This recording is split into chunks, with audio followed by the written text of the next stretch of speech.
Bruce Parry, who I'm sure none of you need an introduction, gave this fantastic talk on Friday evening in the Park Stage. I'm sure many of you were there. And I've known Bruce for many years now, and was very fortunate enough to very randomly bump into him in a pub about 8 or 9 years ago. And I was still living in Sri Lanka at the time. And he told me about a film project he wanted to make. And I was absolutely enthralled. And a few months later, I'd moved to Spain, to Ibiza, where Bruce was living, and started work on a project which turned into Tawai, which was released about 18 months ago. And for those of you who are familiar with Bruce's earlier work, Tawai is a very different film, and it really gives you a very deep insight into all the amazing messages and insights that Bruce has had from living with indigenous people, and which he articulated so beautifully on Friday night. And I know he didn't have time for Q&A there, so we really want to use this session in a way to allow as many of you as possible to interact with Bruce and really go deeper into unpack all of those amazing things that he presented on Friday.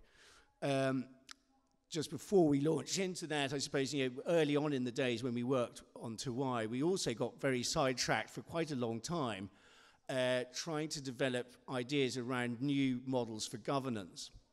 And it was partly inspired by my brother Hugo, who developed this hydrogen fuel cell car, and some of you may have heard him speak about it the other day. And Hugo had also been heavily influenced by Dee Hock, who started Visa Card many years ago, but also developed something called the Chaotic Commons. And really, I suppose one of the sort of core insights from that whole way of thinking is that when we govern an organization based on its core values and principles rather than a hierarchy of upper management people, you then create a very, very different model. And I think the thing that's really kind of none of us have done all the answers for all of this, obviously, but how we move from these very linear, competition-based hierarchies into a decentralized, distributed model, which actually is much more, mimics ecosystems. And within an ecosystem, there's no single species telling all the others what to do.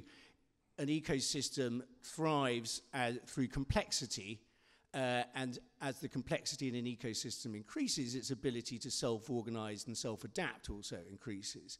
And so you have this much more nodal, networky, distributed model.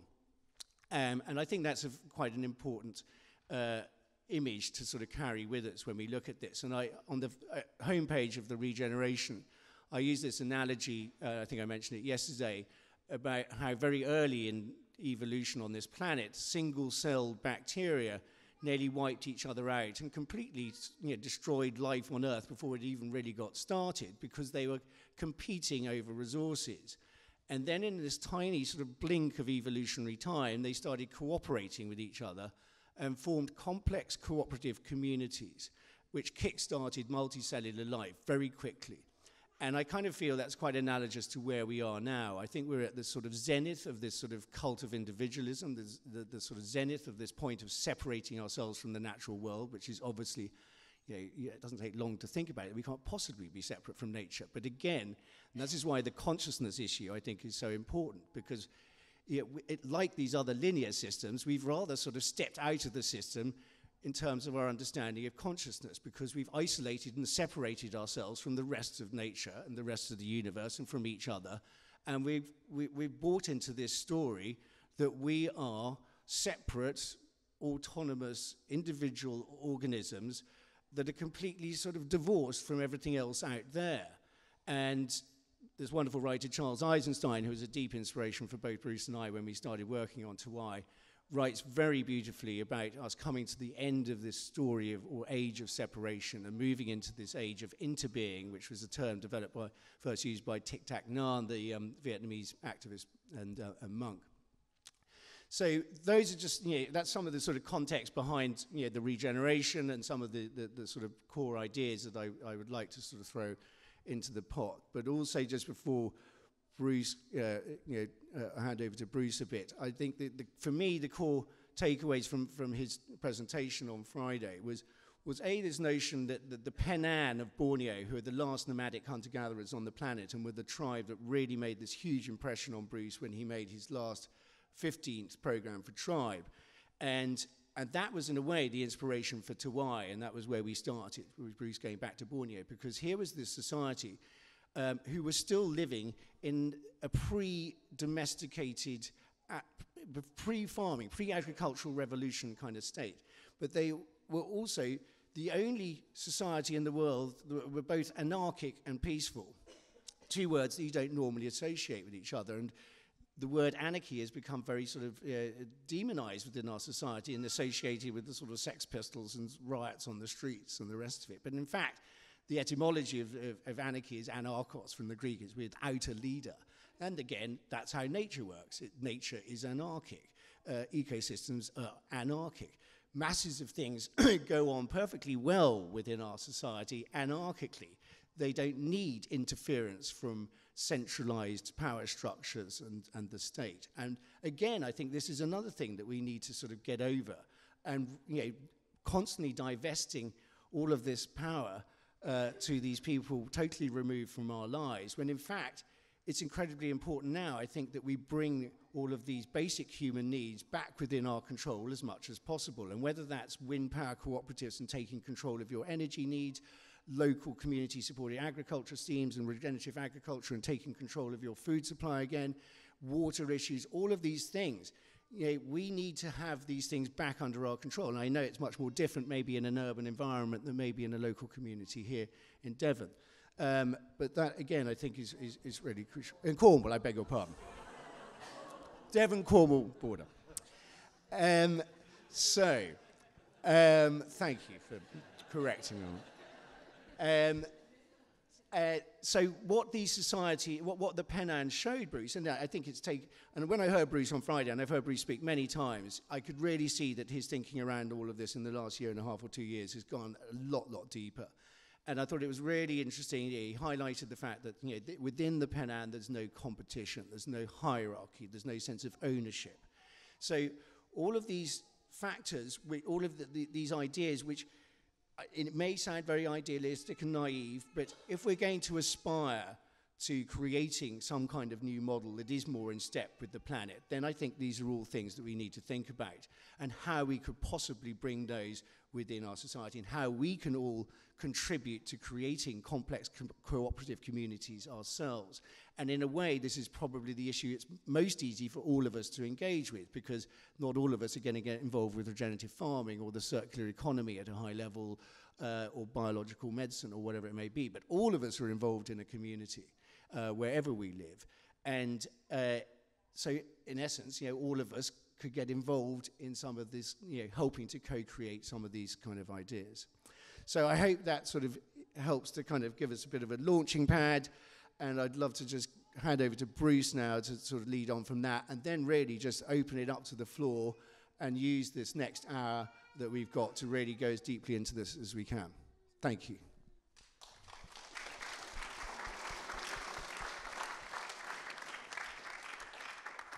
I thought you were going to ask me a question, Rory. Now I'm left with, okay, where do I go from that? That was quite good. Thank you, Rory. And it's lovely to be here with you, my friend, and thanks for all you're doing and your friendship and all that you've done with me together over the years. It's really lovely to be here with you, mate. Thank you. Yeah, without a question, that's quite something to follow, isn't it? Well, I don't know how many of you were there at the talk that I gave on Friday night, but Rory summed it up a little bit about my experiences and how I was trying to relate them and how I'm trying to live them, and the sort of deeper messages that I got, and how I feel responsibility to share them, because I'm the very lucky guy who got to go to all these places. And like I said in the film, if I had visited the Penang, sorry, I said on the talk, if I'd visited the Penang first, I probably wouldn't have noticed the deeper aspects of the things that I experienced, because it was relatively invisible. But because I'd had this privilege of going to all these other places and meeting all these other people, it was so clear to me that what I received with the Penang was this, like, a different paradigm.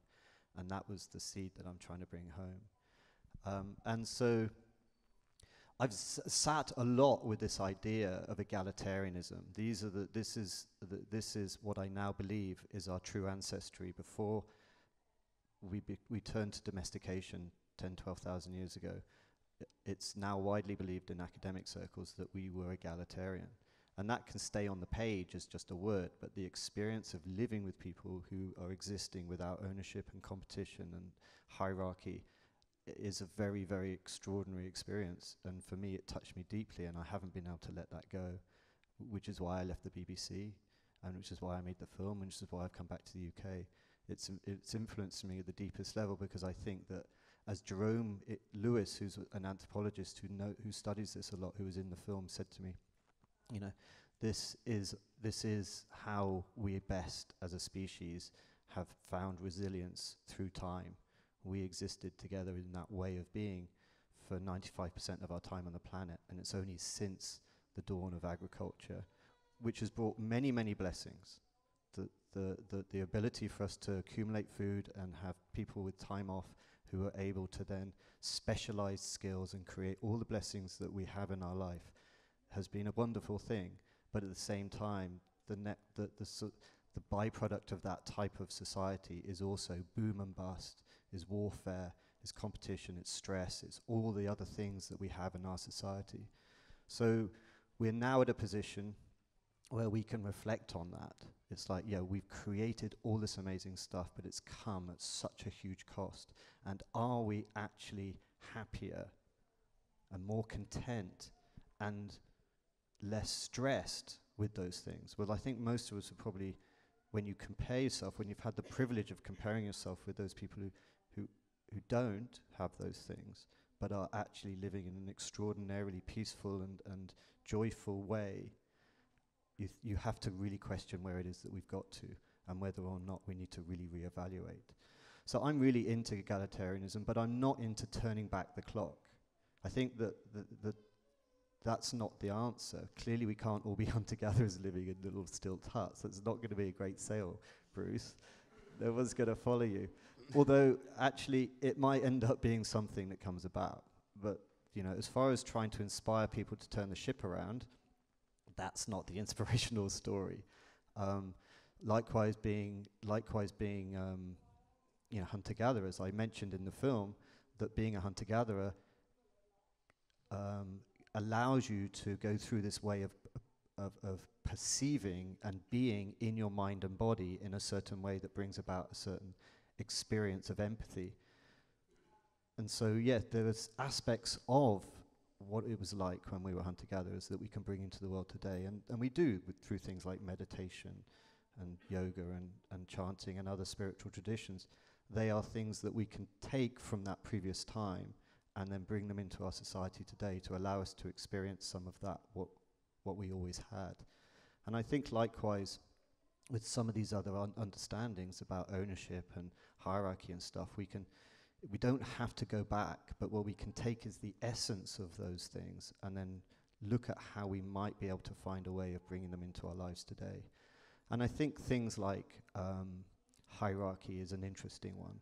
It's like, just like those hunter-gatherer, and I'm sorry that I'm like skimming, for those of you who weren't at my talk the other day, some of this might feel a little like I'm jumping, but I have to balance between those who were there and those who weren't, so I don't endlessly repeat myself.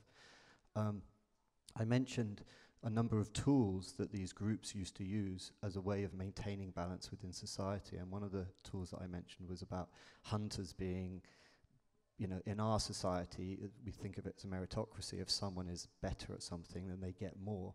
And in their society, they're like, no, that's not how it goes. We're happy for you to be seen as the better hunter, but you don't get any more credit, you don't get any more status, because any accumulation or any showing off or anything like that only leads to this imbalance. And they understood that the imbalance is where the stress and the difficulties of society come from.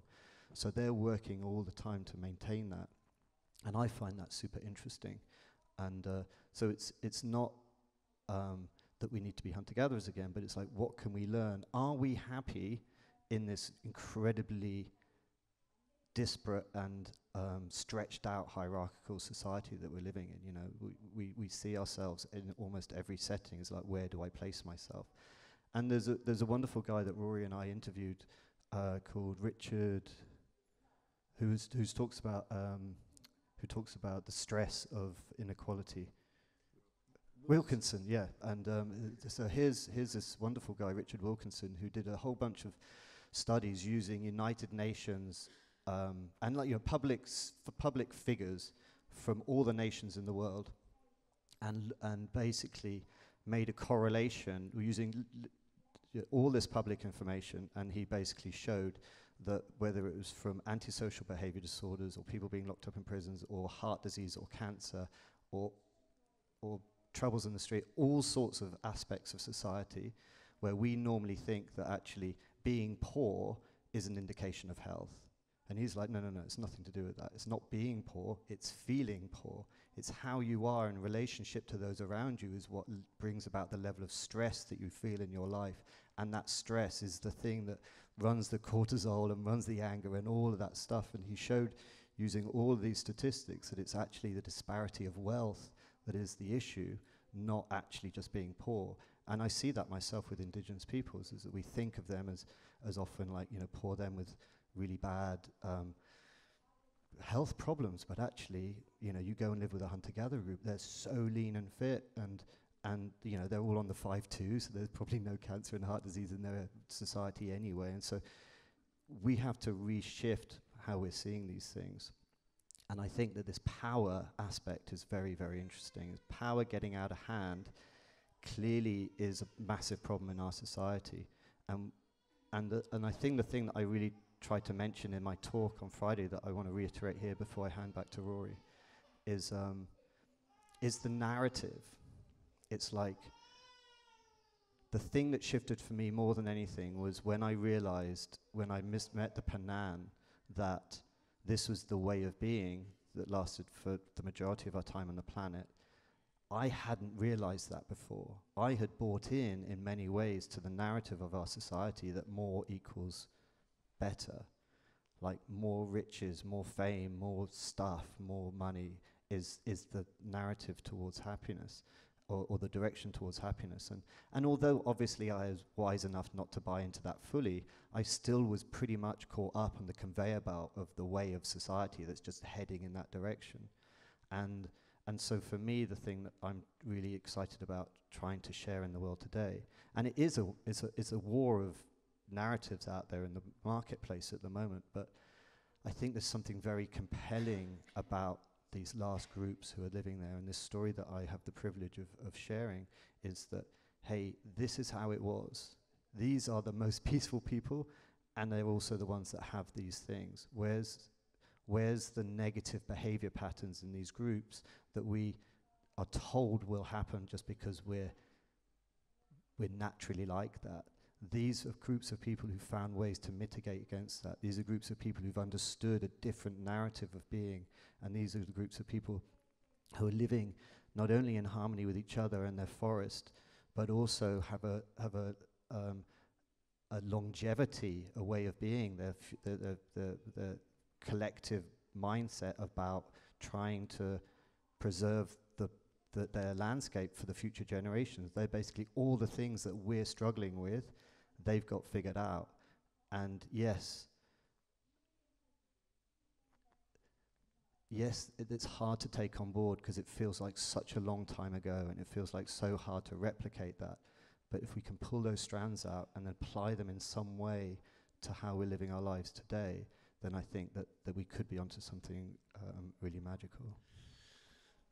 Wonderful. So just before I take a first question, and I will ask you a question now, you talked about peaceful revolution, and you made this very interesting point that history shows us that by and large, revolutions, violent revolutions, have only ever replaced what was there before with a new iteration of what was there. And you had this fantastic insight that I'd love you to just unpack a bit now about an alternative revolutionary scenario. And maybe also alongside that, this notion of backcasting that my brother talks very eloquently about in relation to his business. When you have a sort of a goal in mind of where you want to get to with an organization, with a business, whatever it may be, and it's there and you're starting from here, he likens it to sort of going up the trunk of a tree, and you might get sort of a third way up the trunk of the tree heading to where you want to go, but suddenly you end off going down a branch and then another smaller branch, and before you know it, you're at a dead end. And everything that you've invested time-wise or financially or whatever to get to that point is null and void. If you start with where you want to be and where you want to get to and then backcast, then you can't fail to get back here. So and this may seem naive and idealized, but let's take this notion of an image of what an alternative model might look like with networks of decentralized, distributed, complex cooperative communities, whatever you want to call it, and with these values, and try and work out how we might possibly get there. What are the things that we could start now, all of us potentially getting involved with? Because as we know, we haven't got time. We need to do stuff, and there's an awful lot of talking about it, and I'm as guilty as anyone of that, and I've certainly tried in my life to implement many of these things, but of course it's very hard because you're trying to embed new models within existing structures where it just simply doesn't fit. So there are enormous challenges, but I think when we really come together collectively, there are emergent properties there that enable new things to happen. So could you talk a little bit about that? Or any idea, I know it's a huge one, any ideas you may have about, because I think, this point of engagement, we all feel so disempowered, we all feel just like, well, what can we do? And I think, as I said earlier, this area around community, yes, whether it's supporting, your local community supported agriculture thing, but also it's more proactive measures that we might possibly take. Something like the Transition Towns movement, which started here in Totnes and of course has spread around the world now and is astonishing what it's achieved and absolutely visionary. So those sorts of initiatives. Okay, oh my God. You know what, I've never uttered my thoughts publicly ever, and so what's going to come out might be garbled, and also some of it's not fully rounded, and I haven't tested them. But okay. but I'm up for it, Rory. I'm up for it because hey, what else are we doing here? And some of them may well fall at the first hurdle because I haven't tested them fully, even in sort of discourse much. But I guess you're asking for my thoughts, so why not? Let's play. Well, clearly I daydream a lot, and I do have a vision of a planet, a globe that is fully egalitarian. I think that when people understand what's possible as ourselves, as humankind, what we can be and are capable of, I think that that's a beautiful dream for everyone. And I think that all of us, rich and poor, will be better off leveling the playing field into an equal space. I think that I have many friends who are very well off. I have many friends who are not very well off. And I see different struggles in both sectors of society, but neither are as happy as the people I know who are hanging out together as one.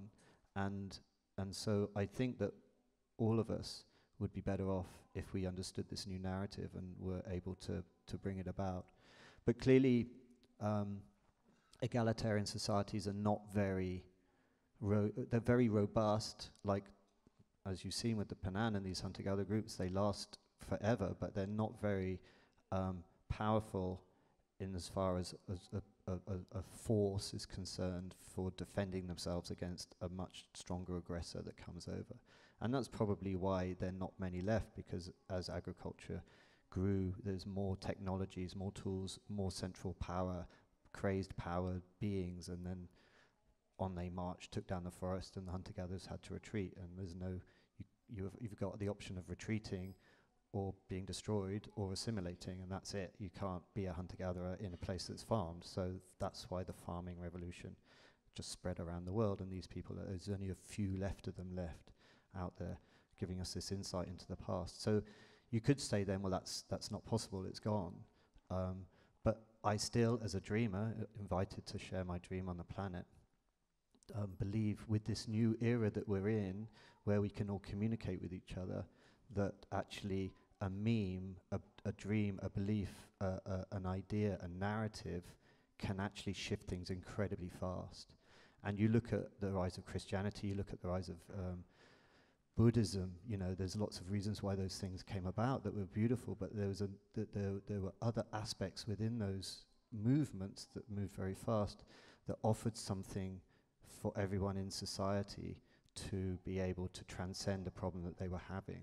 All of those people had offerings that allowed us. So like Buddhism, for example, allowed people to leave the caste system of hierarchy and separation and enter into another space.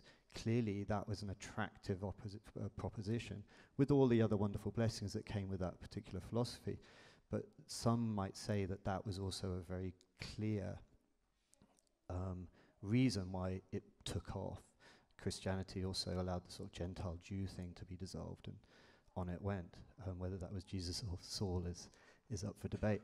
But like these ideas, if they offer people a shift in the way that society is run, can allow for a very rapid movement, I believe. And especially today, you look at the Arab Spring and what have you. Messages can get out, but the messages have to be believed. They have to come from trusted sources, and they have to make sense and be feasible and possible. And you know, this is the hard bit, because we are in a war of ideas out there at the moment. But I think if the ideas have at their heart messengers who are living it, messengers who are clearly not massively gaining personally from it, then there's a possible traction. But we have to shift firstly, what it is that we're believing is making us happy, what it is that we're believing who we are. You know, lots of people vote for Trump because they think he's rich, therefore he's successful, therefore he's all of these things that I would like to be. And like, so that's one of the reasons lots of people voted. It's like literally the fact that he was just a successful businessman was good enough for him to be a good guy. It's like, it's just absolute bonkers. But so that's what we're fighting against. It's like, what are the dreams and ideals and narratives that we're holding? And the general populace are still being fed adverts, soap operas, and all these things that are telling us like more stuff will make you happy. So we're in a very complex place, and yet, of course, we are now facing these global shifts, and these global shifts are how perhaps we can come together in unison to reevaluate. Mostly, in my experience, these things only come about through collapse, and that's a sad truism. I think it's a truism. It's very hard to turn the ship around when the power base is doing all right, thank you very much, until the detritus is right on the doorstep. And we, of course, are a very powerful, very affluent, well-off nation. You know, we are still at the peak of the pyramid alongside others, but we're right up there, who are also taking stuff from around the world. And so an egalitarian revolution has to also necessitate us reevaluating how we live our lives. Because we can't, the whole world can't live like we do. So if we want to live in peace and harmony and not have to send our children to war or have the fear of people coming over here and bombing us, which is the end result of competition, then we have to reevaluate how we live our lives. But again, the narrative has to be, and this is something that I'm learning slowly for myself, is like letting go of our perceived luxuries isn't a sacrifice if we believe that what we're doing is for the benefit of the future generations. If we can put our belief and our meaning into this journey together collectively, then they're not sacrifices. They're actually movements towards something that you get your happiness in, which is this direction we're heading in. But it is letting go of your own desire for your own well-being and your own habit and putting your motivation in something else. And that's something that we can do collectively. And at the heart of that, the reason to want to do that is the other belief or narrative or story that we have to buy into, which is coming together actually makes us happier. And this is another difficult one to take on board, because we're also we're living in a belief system where actually I need my free time, I need my free space, this is just my human right to have this. And the interesting thing is that I've seen is that actually the happiest tribes that I've lived with are the ones who had the least barriers, and they're all living almost on top of each other. And we would go like, there's no way in a million years do I want to live like that. But actually, ask anyone, the bigger house you get, the more land, the more separation that we have. And I think that Charles Eisenstein says this better than anyone in his book, The Scent of Humanity. It's a big fat book, but it just highlights all the way through our shift into separation. And every time you go into separation, you get more stress and you fill the void with addiction. We're running around the world buying shoes, taking drugs, whatever, trying to avoid being with ourselves and trying to fill that void. And actually the coming back together, although it does mean that we have to start facing some difficult truths about ourselves. It's hard enough coming into a relationship with one person, let alone with a group of people. But actually, if we're willing to believe that the journey of coming back together will bring us happiness in the long run, then there's a chance that we can let go of some of our addictive behaviors and some of our consumptive behaviors, and that we will be able to nourish ourselves more simply than needing all this stuff to actually make us happy. The most happy times in our lives very often are the times when we're simply with our friends and family under the tree by the river in a sunny day having a good time. We don't need much at all. But we're out there trying to replace that hollow emptiness of separation with all this stuff running around. And so I think that, again, it's the narrative. It's believing that coming back together will make us happy. It's the believing that going on the journey of healing and bringing up our stuff, that there's lightness underneath, is another aspect. That if we can take on these beliefs and shift our awareness and shift the narratives to like, yeah, these are the things that I need, and not only will that make me more content in my life, but it will also help me not be part of the problem anymore. Wonderful, Bruce. You express it so beautifully. Yeah.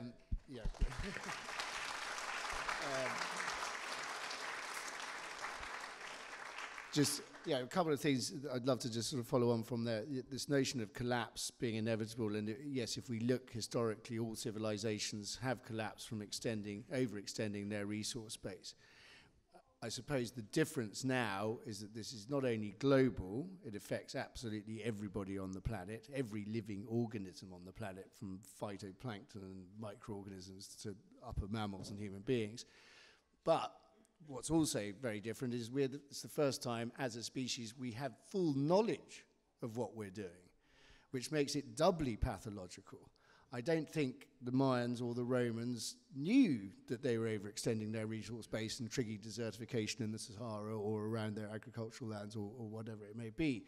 But we have full knowledge that we are merrily charging ahead, destroying the very systems that support all life on Earth. So there's a huge difference there.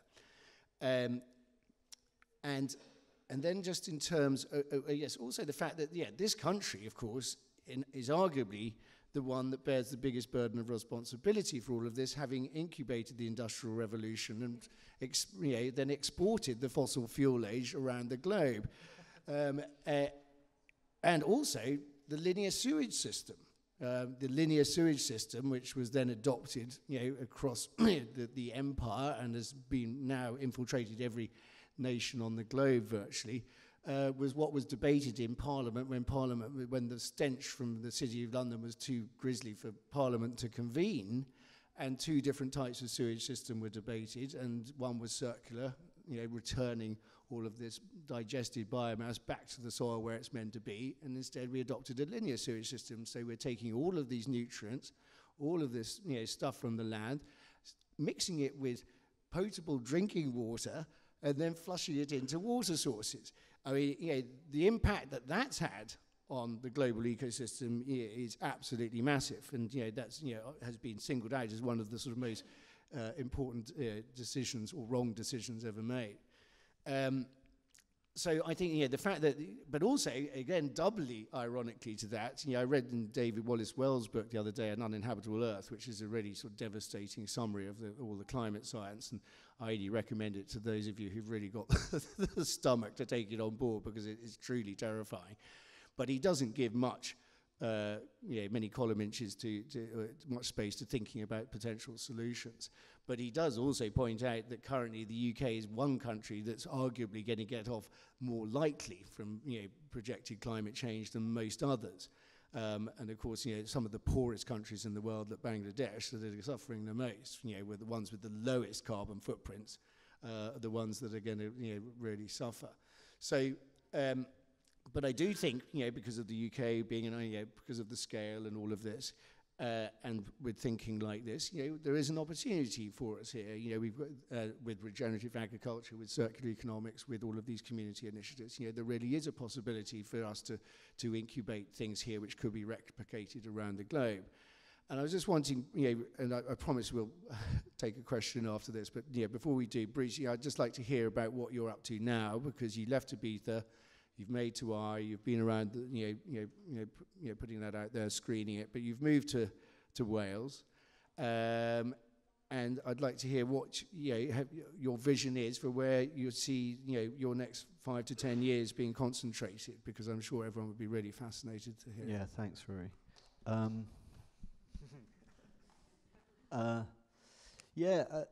So here I am, having had these extraordinary privileged insights, and then obviously alongside Rory and others, like trying to share this wisdom, if you will, and so Rory and I and a bunch of other people made this film Tuai, and in it we talk about egalitarianism. In it we talk about healing and how we need to go on this journey and what could come about. But I also realised, having sort of travelled the nation with the film, is that even though these seeds of insight are there, actually the difference between me having experience living with those people and people watching a film is a very big thing. And so the experience of watching the film, although it's moving and it's definitely got lots that people are giving us positive feedback about, this sort of egalitarian idea is remaining relatively conceptual, and it's like, well, obviously that's not possible, is it? We'll talk about the other stuff.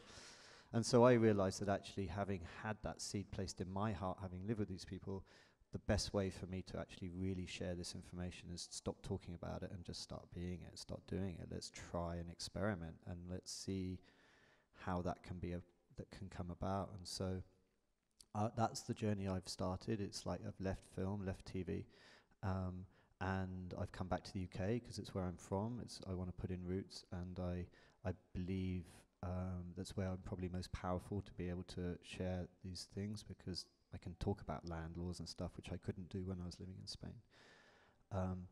So I've come back to be a part of the shift, and the dream is to create some type of egalitarian society. I bought a little cottage and some outhouses in Wales, not a lot of land, but which is an incredible privilege, of course, that not everyone can do. It's not a big space, but it's big enough to bring some people together. And the sort of idea, although it's very embryonic, it's just me at the moment, is to give away the place into trust, into shared ownership, so that the people who are also there living with me have absolutely as much say as I, and that the idea is to look at power, look at power. Power is the thing.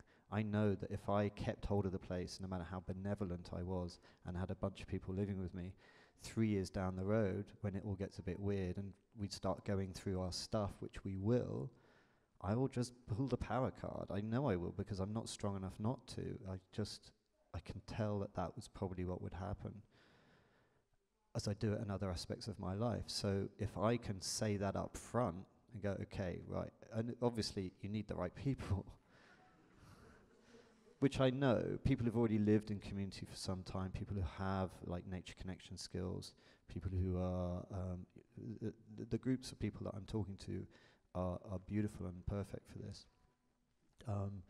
But then to like really share the space in a way that I go, okay, we're going to write this out so that at any stage I can't be the man, and we have to write that in our constitution, and sort of all these different ways that you can have that written out, with like all the other stuff you need in community, like decision making, conflict resolution, like healing And also, most importantly, the vision being the top line of what we all buy into. It's like almost like I wouldn't call it belief because that sounds religious or spiritual, but it's like the value system that we're working towards. And in our instance, that will be something akin to, it's not about us, it's about being of service to the future generations, as many future generations down the line as we can imagine.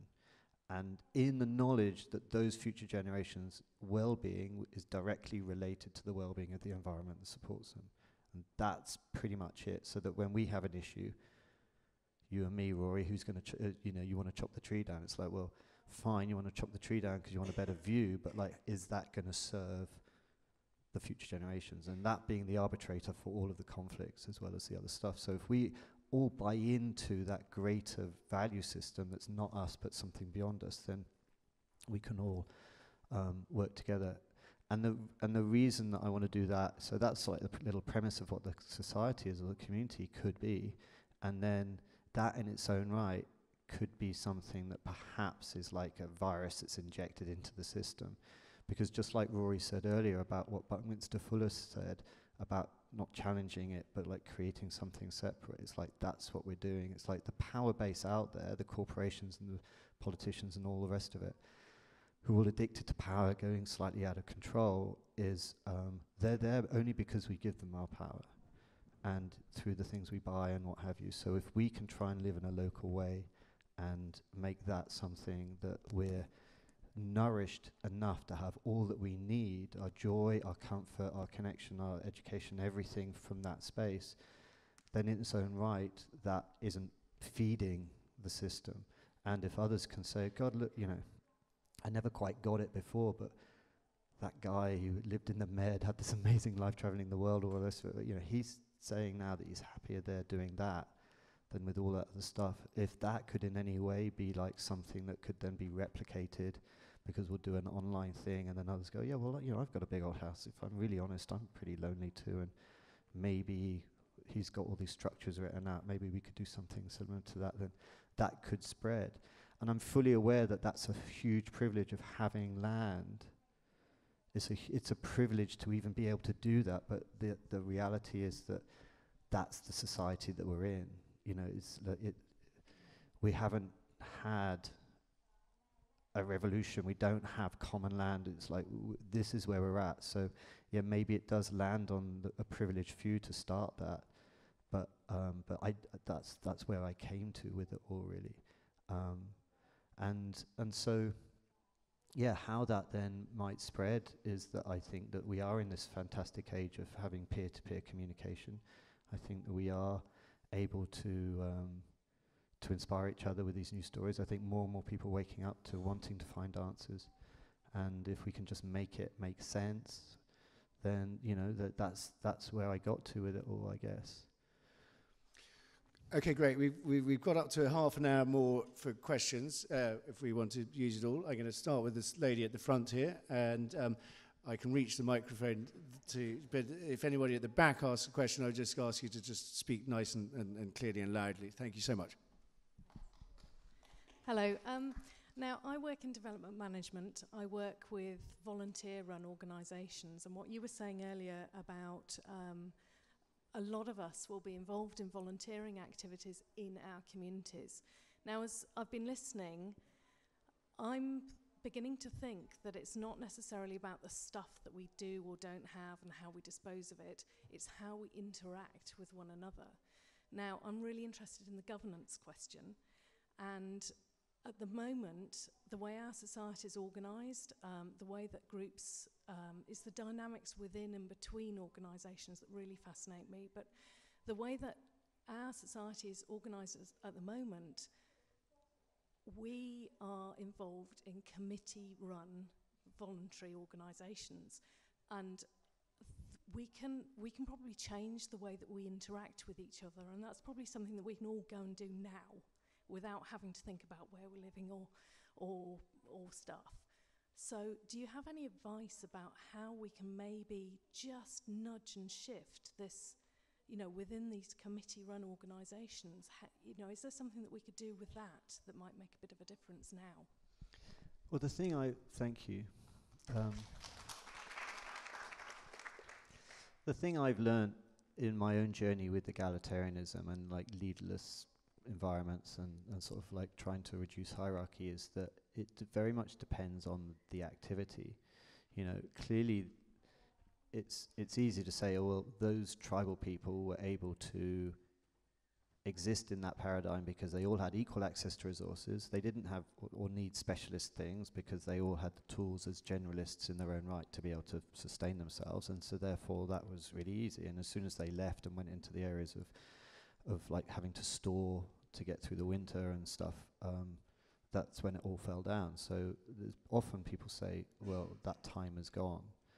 And it's interesting because even in the making of the film that we made, there were times that we needed a decision, and that decision ended up being me. So there I am making a film about egalitarianism and sometimes making decisions as a leader, and the whole thing was a bit weird. And then also we tried to make this structure where we were going to disseminate the funds equally and all the rest of it. None of the investors were willing to go down our very crazy route. And so ended up with like, you know, potentially a lion's share. And then, so it's a very difficult transition. But I think holding on to the idea of decentralization is powerful, but also like the hunter in the tribe who was seen as the man, it's acceptable for there to be moments when we come together and follow. It's okay. And it's acceptable for committees to be able to make decisions if that's what's required because you're full-time and everyone else isn't. But I think it's the softening of that into seeing it through this other prism, whereby it's like, yeah, okay, so in this thing now, you've come together here because we're doing this, and we're going to make these decisions, but it's with a common purpose of getting to a place where that is desired. It's not holding on to that. It's like I was talking yesterday about the men and the women who are playing against each other in their different qualities of power in society. They knew that if they held on to the space, the women, because it was super powerful, and they were the ones who came in and held the men to account in a very playful, beautiful way, but they knew that if they held that space, then they would then end up becoming corrupted themselves, so they had to step back and allow the others in. So I think that any time we have leadership, it's acceptable to have leadership if it's coming from the right place, especially, and in fact only if there's an acknowledgement from the beginning that this is only going towards a place of decentralization in the future, and this is going to be dissolved back out. It's not holding on.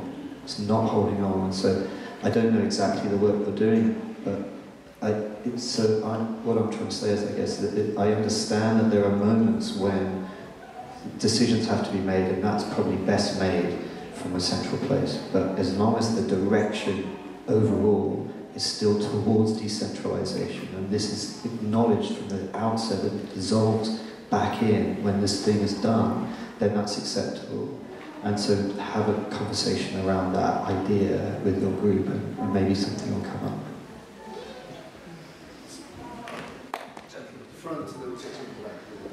Thank you, Rory, and thank you, Bruce.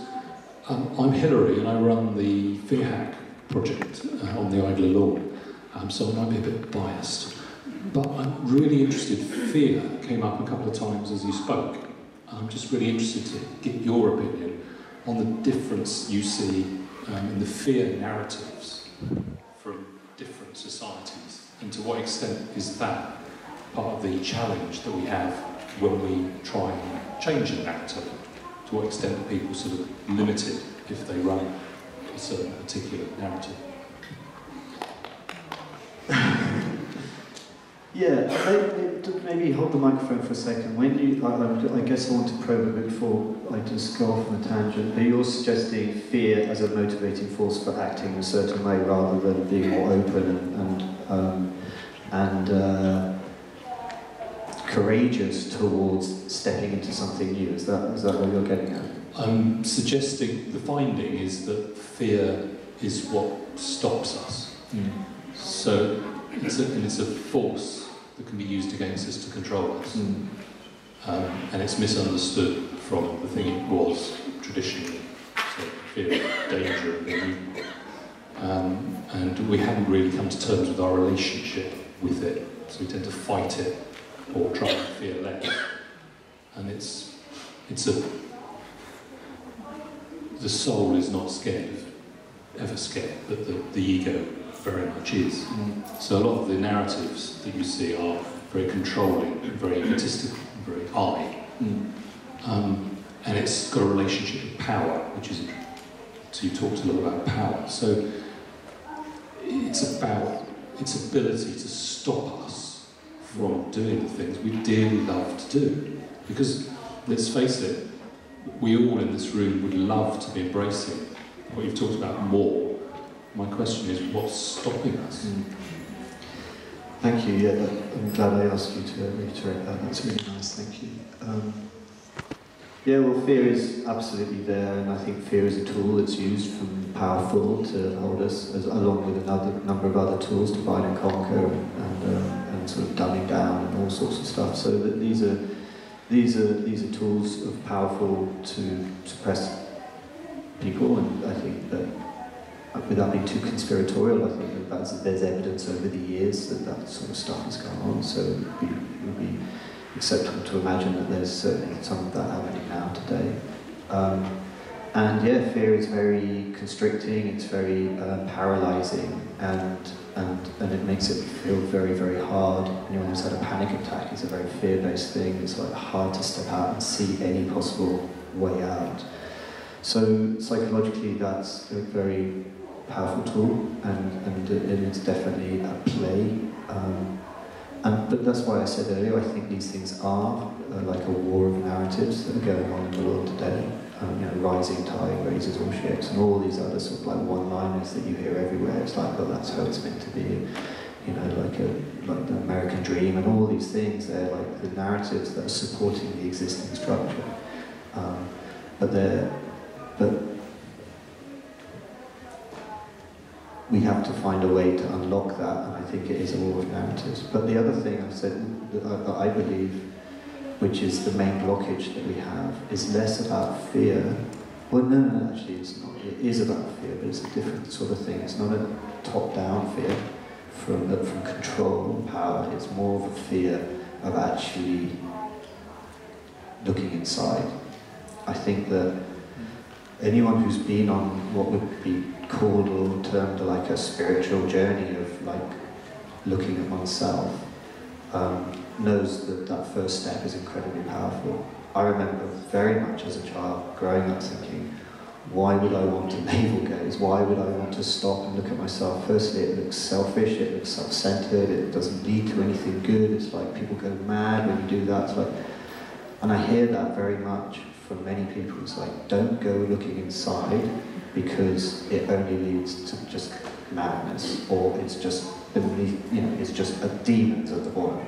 Just don't go there. Keep moving, keep moving. And I think for me, when I look at the world, I think that's perhaps the bigger blockage that I notice, is that I knew how hard that was for me to go on that journey, and I have none of the traumas in comparison to so many people out there in our world. And it's no surprise that we're running around, shopping, consuming anything other than to be still with this that is beneath, that's underneath. So this is another narrative, and I talked about this at the end of my talk on Friday. It's like to shift that belief that actually going on that journey does lead, even though in the short term it can be painful, but it does lead to something beautiful, and all of the layers that we are able to undo with these extraordinary healing practices that peoples and religions have found over the years, that these layers, as they remove, do lead to something beautiful. And the reason that I hold on to that belief is because I've lived with tribal people who don't exhibit those antisocial behaviours in the same way. Like I mentioned on the stage, there's a tribe out here in Southeast Asia that has no form of violence. They see any violence at all as a type of mental illness. So they are all existing in this space. And so where's the demons in that group? They're just not evident. And so for me, that, as well as my own personal experience, has led me to believe that going on that journey leads to something beautiful. And it's been difficult, but the other thing that comes about when you take on that belief, if you will, or that narrative, is that the amazing thing is that as you begin to release these layers of conditioning, you realise that you just are happier being still.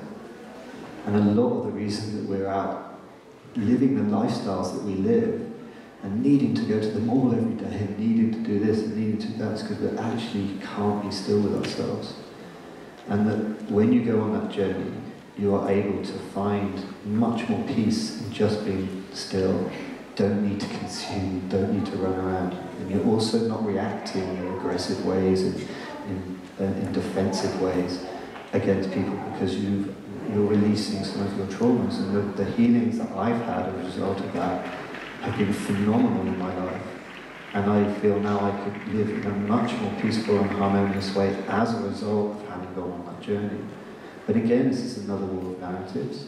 And also, I fully accept that for some people, just even starting that is much, much harder than it was for me. There's untold pain that people are carrying, and it's no surprise that people are self-medicating or anything to avoid being with that pain. So I think that the healing aspect of it is a big one, and when it comes to questions of blockage, I look at our society. I think that we are actually a very traumatized people and carrying a lot of pain, and we need a lot of healing, and that has to be synonymous with this journey. But when you are able to go in there and you're able to feel more deeply, what happens is you feel also the amazing things in life too. You can't just block off one out the other. Feelings, positivity and negativity are all there, so something amazing also comes about, and you're also able to live more simply and feel empathically connected and feel more deeply. So I think that this is a little bit of what the film To White talks about, is also the thing that we have to think about and be with and deal with in our society. And the whole prison system and all of the ways that we're currently dealing with it, don't take that on board. We're much easier at saying bad people, lock them up, rather than, okay, we as a society are injured and wounded, and we need to come together and figure our way through. And the most destructive people in our society aren't those who are addicted to heroin, those who are addicted to power running the bloody show. So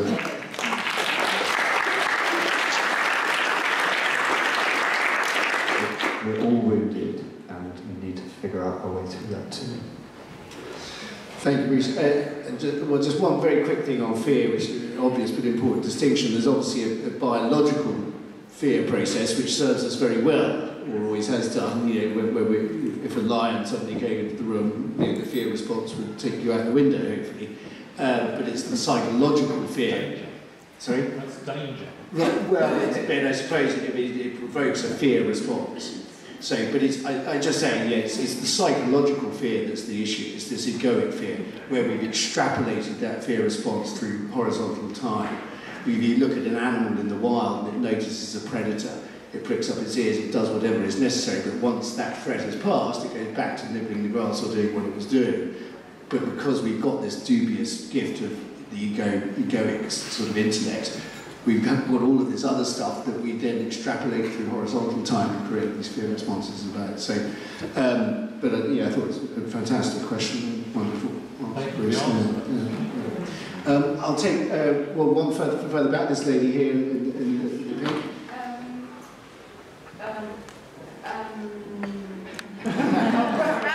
Lots of questions. I can't actually read what I listened, but The glasses are on your head. Just in case you do, I'm wondering whether. I think children can embody these egalitarian concepts much quicker than adults. And how do you think children can access nuggets of these kind of value sets that you are looking to sort of set up within the community that you want to set up in a short period of time? And I suppose I'm particularly interested in using our hands and children using their hands, making things, so they work through their own sort of trauma, the sort of practical outcomes, very practical things. But my question to you, sorry, is a bit babbling, but it's, so if you're going to set up your community and then other people perhaps been set up, but how can people who aren't going to set up communities, obviously that will be information trickle down from perhaps adults, how can children access this complex but very simple concept quickly and sort of embody it and then kind of take it out there quickly and use it? Yeah, wonderful. No, I'm really pleased to have the opportunity to answer that. Thank you very much.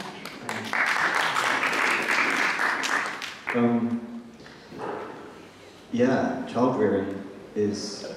Well, I know your question was more about like how can children take this information from us, but actually, if it's okay, I'll talk a bit about child rearing, because obviously they're much more likely to get their information in the early days from their parents and peers than from us from afar. So, in a sense, I guess my answer would be like, how are we bringing up our kids is a really complex and interesting one, and I'm not a parent, and so I know that what I'm about to say may be a little bit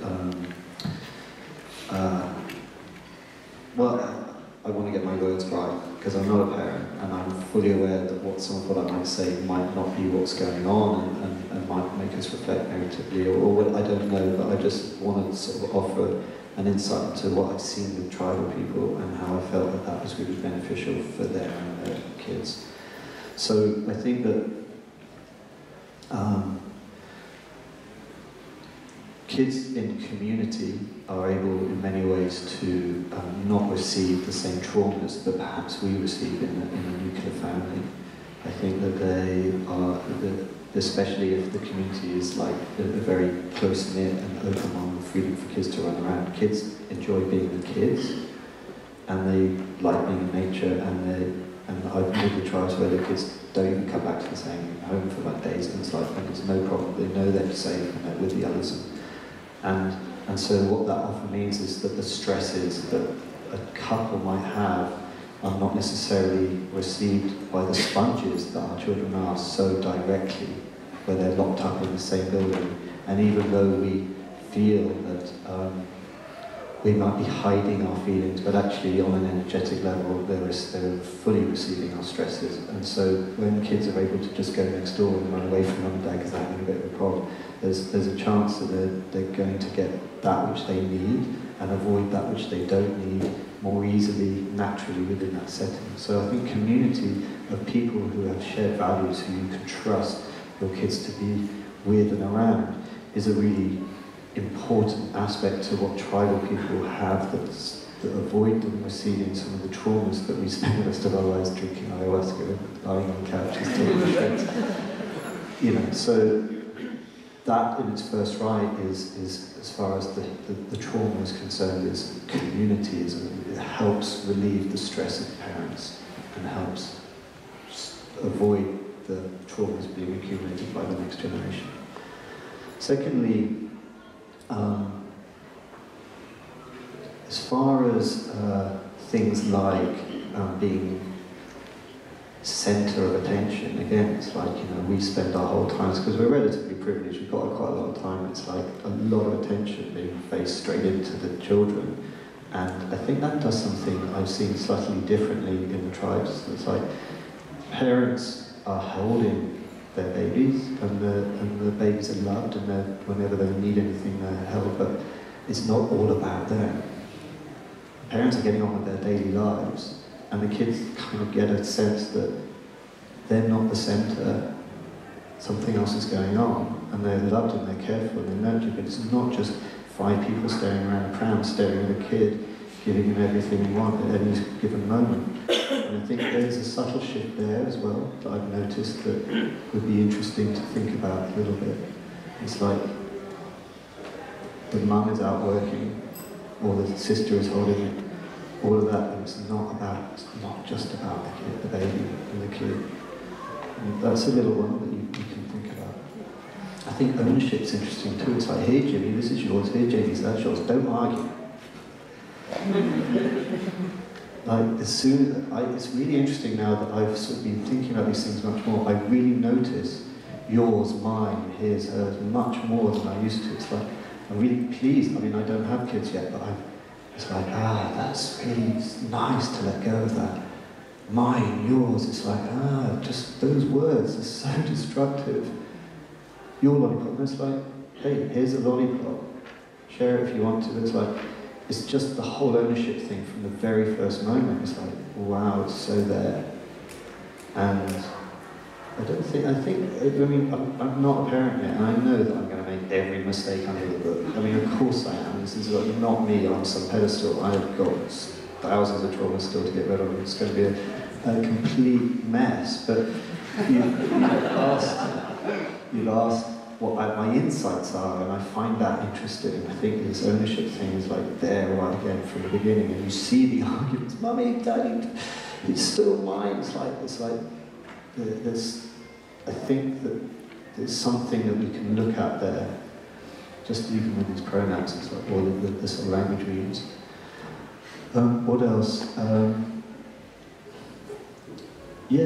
think this sort of pacifism thing too is interesting. I remember when I was with the Panam, and the kids just like super chilled. If you've seen the film, they're sort of playing in the river and stuff, and nature's a big part of it, which I'll come on to maybe later. It's like, and I remember being with our sound man when I was out there, and the sound man was this tall Canadian guy, and he's a wonderful bloke, and he's got his own kids, and he loves just playing with kids, and so he used to like run around with kids and throw them in the air. And normally when I work in the film crews, it's just me that's interacting with the tribe, and the crews stay one back, but in this instance this guy was doing that, and I kind of felt a little bit like, okay, this is weird, because he's getting a lot of attention, the kids are loving it, and he's playing with it, he's getting all of it.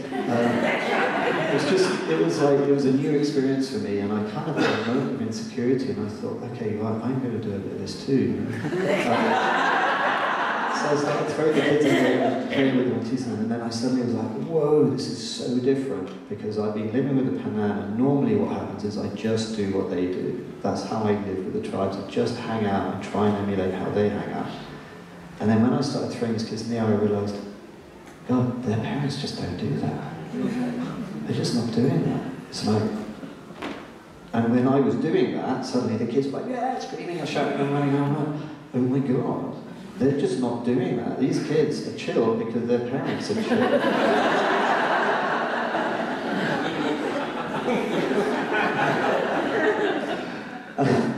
And another thing happened to me when I was in northern Peru.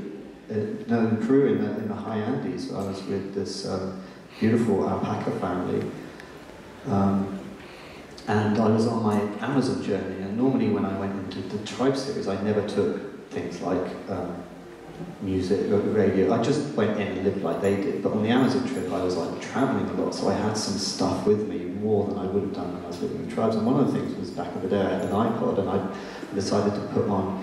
There's one with a screen, I decided to put on loads of films, and I thought, well, it's cool, that'd be an icebreaker, so I just put on films that, that anyone can watch, that don't need language, so like, you know, cartoons. And anyway, so I had this kid, and I don't know if any of you saw my Amazon series, but if you remember, because it was a memorable thing, it's in the first episode, I'm high in the Andes with these guys collecting alpacas, and this tiny little kid, I don't know how old he was, and he was just pure light. He was like dancing, and so he'd come up, and he'd only just met, he'd just come up and kiss me, and he was just one of those kids that was just beaming with love. Anyway, I was in that little stone, I mean, they have no, they pretty much had nothing other than a stone hovel life, but they were so happy and so sweet and so generous. Anyway, this kid came and sat on my lap, and I was like, oh cool, I'm going to get out my thing and show him some cartoons, wouldn't that be great? And like, sure enough, I found what like didn't do me no harm. Let's have some Tom and Jerry. Didn't think. Anyway, this guy is instantly transfixed. His eyes are like he's never seen a screen in his life. He's like staring at it, and I'm like, well, this is a whole. This kid has completely changed on my lap, and I'm like really weirded out now. and so I try and remove it, but this little kid who's only ever been love and bubbles is like grabbing hold of my hand. If I try, he's like holding. It's like this whole thing is transfixed, and I'm like, oh my God, this is so scary. And then luckily something happened over there, and so as I take him, I moved my hand, and he just jumped up and ran over and punched his dad in the balls.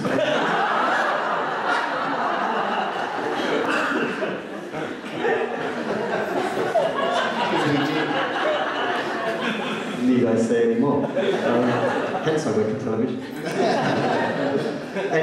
go on. There's loads that I've noticed over my time, and so I think that we are living in a paradigm, and we're bringing up our kids in a certain way, and of course everyone's doing the best they can. Of course we love our children. Of course we're all trying our very hardest, and I will do the same. I just happen to have had some insights in my travels of other ways of doing it, and I hope that offering them might be of help in some ways, because they definitely opened my eyes up to other ways of doing things. Thank you.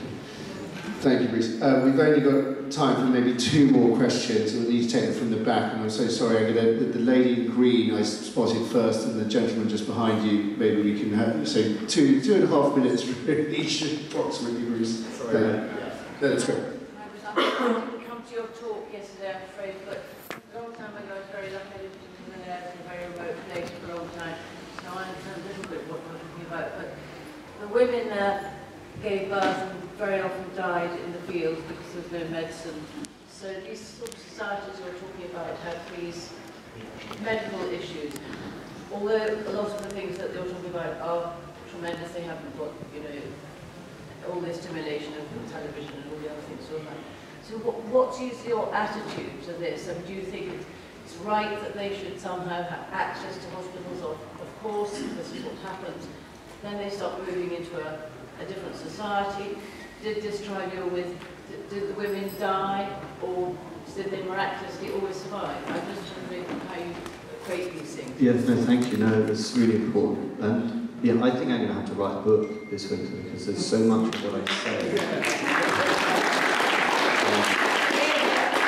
So much of what I say, of course, there's a yeah but sort of question that comes in from the side that people who've thought about these things or have these experiences understand, and I totally hear that. And of course, it's something that I've thought about and had questions about before.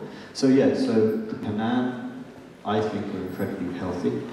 That, like I said earlier, they're on the 5-2 diet, they're a calorific restricted diet, so they're probably not getting that much heart disease and cancers, and they're incredibly fit and tuned and healthy in lots of ways. But it is also true that they lose a lot of their children at a young age, and sometimes women will die in birth, and children die in birth, and so they have a higher mortality rate, which is quite often why when you hear statistics about how long tribal people live for, especially old hunter-gatherer tribes, because they average out how many people were born and how long they live for, you hear this sort of statistic that people only live for 30 odd years or whatever, because they've averaged out all the people that died very young. But actually, those who get through live for very often for long and healthy lives into their 80s and beyond. It's not uncommon, and so those that get through are very healthy. But there is this thing whereby, because they don't have the type of healthcare or the type of belief in the sacredness of life as paramount that we do, it's the highest ideal, that actually they are living in a very different way. They would probably accept some of that in a different way to how we would accept some of that. And I'm not in any way saying that we've got it wrong and they've got it right and wrong. And I think that I, like everyone, wants the sanctity or the sacredness of life to continue for those I love. I would, of course, I understand why we're in the place we're in. We have this amazing technology to be able to save life in lots of ways. I know that's why we're where we're at. But it is also, and I don't have the capacity or the agility to be able to express the nuance or subtlety of this particular point. But there's a guy who I'm interested in called Stephen Jenkinson, who was a guy who wrote a book called Die Wise, and he talks a lot about the medical system and this sort of idea we have of holding life. And actually, because he used to work as a he called himself a death. Can't remember. But anyway, he worked at the end of life part, and he saw so much of this aspect of our society where it's like just holding on, and some of the complexities that brings into life. So I don't think it's as black and white as us good, then bad, or them good, us bad. It's like there's something in the middle there. And I mean, clearly, their way had some sort of natural outside aspect of reducing their society to some degree, and that was probably some of the reason why they were able to maintain their lives in that place for that period of time, because there was a weeding out, if you will. But like, no one sitting here is going to accept like terms like natural weeding out as something that we want in our society. That's just not somewhere that we want to go.